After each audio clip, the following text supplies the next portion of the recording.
जय श्री राधे कृष्ण।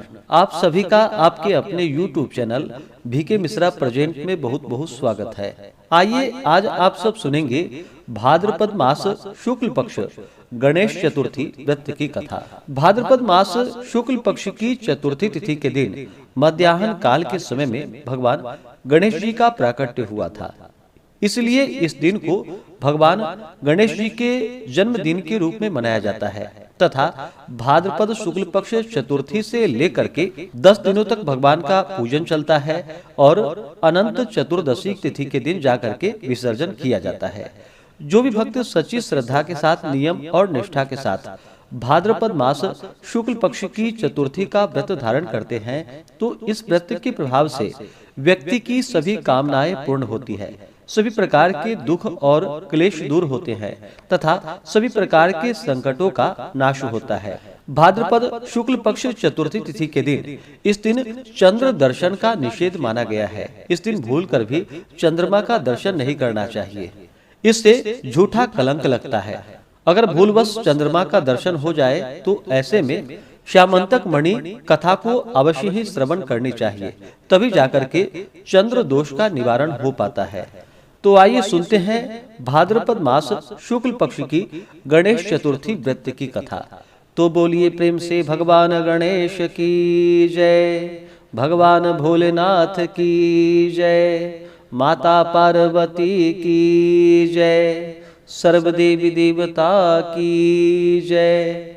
कथा के अनुसार एक बार नैमिषारण्य तीर्थ में शौनक आदि 88,000 ऋषियों ने शास्त्रवेत्ता श्री सूत जी से पूछा कि हे सूत जी महाराज, सभी कार्यों की निर्विघ्न समाप्ति किस प्रकार हो सकती है, धनोपार्जन में कैसे सफलता मिल सकती है और मनुष्यों की पुत्र सौभाग्य एवं संपत्ति की वृद्धि किस प्रकार हो सकती है, पति पत्नी में कलह भाव से बचाव, भाई भाई में परस्पर व मनुष्य से अलगाव तथा उदासीनता से अनुकूलता कैसे मिल सकती है, विद्योपार्जन, वाणिज्य, व्यापार, कृषि कर्म एवं शासकों को अपने शत्रु पर विजय प्राप्त करने में कैसे सफलता मिल सकती है, किस देवता के पूजन अर्चन से मनुष्यों को अभिष्ट सिद्धि की प्राप्ति हो सकती है। हे सूत जी महाराज, इन सब बातों को आप विस्तार से कहिए। श्री सूत जी कहने लगे कि हे ऋषियों, प्राचीन काल में जब कौरव पांडवों की सेना युद्ध के लिए एकत्रित हुई तो उसी समय कुंती नंदन युधिष्ठिर ने श्री कृष्ण जी से पूछा था कि हे कृष्ण जी, आप यह बतलाइए कि हमारी निर्विघ्न विजय किस प्रकार होगी, किस देवता की आराधना से हम अभिष्ट सिद्धि प्राप्त कर सकेंगे। श्री कृष्ण जी कहते हैं कि हे वीर, पार्वती जी की मैल से उत्पन्न गणेश जी की पूजा कीजिए, उनकी पूजा से आप अपने राज्य को पा जाएंगे, यह निश्चित है। युधिष्ठिर ने प्रश्न किया कि हे देव, गणेश पूजन का क्या विधान है, किस तिथि को पूजा करने से सिद्धि देते हैं। श्री कृष्ण जी कहते हैं कि हे महाराज, भादो महीने के शुक्ल पक्ष की चतुर्थी को इनकी पूजा करनी चाहिए अथवा श्रावण, अग्रहण एवं माघ मास की चतुर्थी को भी पूजा की जा सकती है।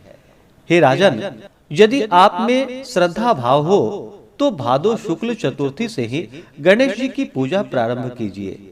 व्रती को चाहिए कि प्रातः काल उठकर सफेद तिल से स्नान करे, दोपहर में सोने की मूर्ति 4 तोले, 2 तोले या 1 तोले या आधा तोले की अपनी सामर्थ्य के अनुसार बनवावे। यदि संभव न हो तो चांदी की प्रतिमा ही बनवावे। यदि ऐसा न कर सके तो मिट्टी की मूर्ति बनवावे, परंतु अर्थ संपन्न होते हुए कृपणता न करे। ये ही वर विनायक और ये ही सिद्धि विनायक हैं। मनोवांछित की सिद्धि के लिए भादो शुक्ल चौथ को इनकी पूजा करे। इनकी पूजा करने में संपूर्ण आकांक्षाएं पूर्ण होती है। भूमंडल में इन्हें सिद्धि विनायक कहा जाता है। ध्यान की विधि: एक दांत वाले, सूप के कान के समान विस्तृत कान वाले, हाथी के समान मुख वाले, 4 भुजाधारी, हाथों में पाश एवं अंकुश धारण किए हुए सिद्धि विनायक गणेश जी का हम ध्यान करते हैं। एकाग्रचित्त से पूजन करे। पंचामृत से स्नान कराने के बाद शुद्ध जल से स्नान करावे। तदंतर भक्ति पूर्वक गणेश जी को गंध चढ़ावे। आवाहन करके पाद्य, अर्घ्य आदि देने के बाद 2 लाल वस्त्र चढ़ाना चाहिए। तत्पश्चात पुष्प, धूप, दीप एवं नैवेद्य अर्पित करनी चाहिए।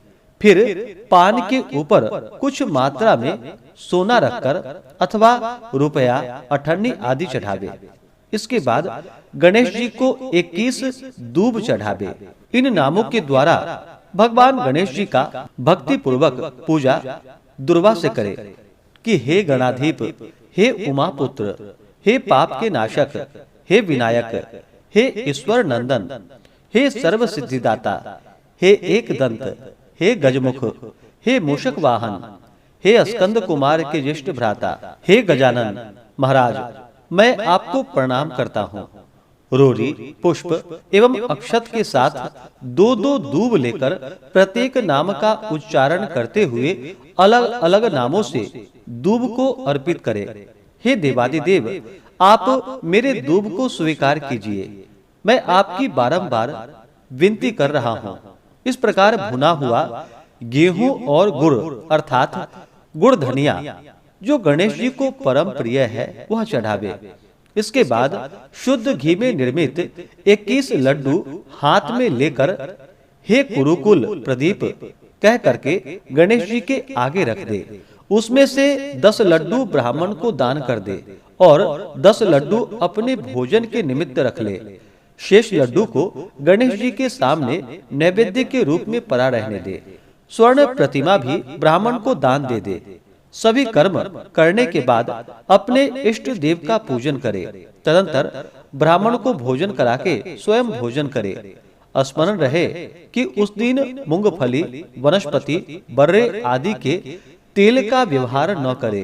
अधो वस्त्र और उत्तरीय वस्त्र के सहित गणेश जी की मूर्ति को संपूर्ण विघ्न निवारण के लिए विद्वान ब्राह्मण को दान कर दे।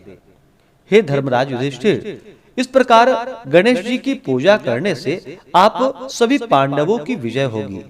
इसमें संदेह की कोई बात नहीं है। यह मैं बिल्कुल सत्य कह रहा हूँ। गुरु से दीक्षा लेने के समय वैष्णव आदि आरंभ में गणेश पूजन करते हैं। गणेश जी की पूजा करने से विष्णु, शिव, सूर्य, पार्वती, दुर्गा, अग्नि आदि विशिष्ट देवों की भी पूजा हो जाती है। इसमें संदेह नहीं है। इनके पूजन से चंडिका आदि मातृगण सभी प्रसन्न होते हैं।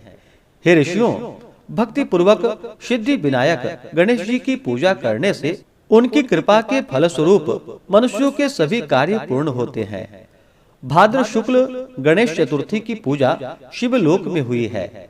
इस दिन स्नान, दान, उपवास, पूजन आदि करने से गणेश जी की अनुकंपा से शताधिक फल होता है।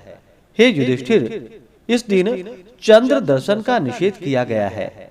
इसलिए अपने कल्याण की कामना से दोपहर में ही पूजा कर लेनी चाहिए। सिंह राशि की संक्रांति में शुक्ल पक्ष की चतुर्थी तिथि को चंद्र दर्शन करने से चोरी, व्यभिचार, हत्या आदि का मिथ्या कलंकित होना पड़ता है। इसलिए इस दिन चंद्र दर्शन करना वर्जित है।